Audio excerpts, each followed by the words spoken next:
Rais wa zamani wa Marekani Barack Hussein Obama amesema kwamba hajawahi kuona ushahidi wowote juu ya viumbe wa aliens, lakini pia hana uhakika kama viumbe hao washawahi kukutana na binadamu.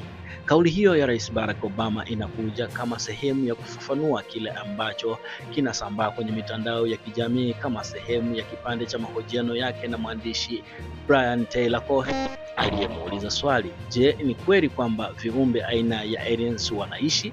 Rais Barack Obama aliweza kujibu kwamba ndiyo wanaishi, lakini Barack Obama aliweza kuulizwa tena swali lingine, ni je, ni kweli kwamba viumbe hao wanapatikana katika eneo maarufu la Area 51 nchini Marekani?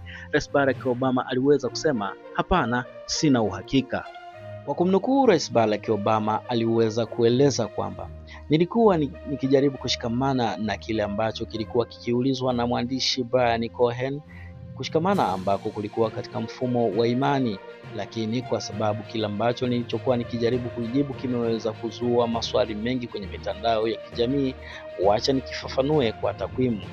Kiufupi ni kwamba ulimwengu ni mkubwa sana, na kutokana na ukubwa wake kuna uwezekano mzuri na maisha nje ya ulimwengu huu, lakini umbali uliopo katika mifumo ya jua, yani solar system, ni mkubwa sana. Ni kwamba nafasi ambazo tunaweza sisi kama binadamu kutembelewa na viumbe walioko nje ya ulimwengu huu ni mdogo.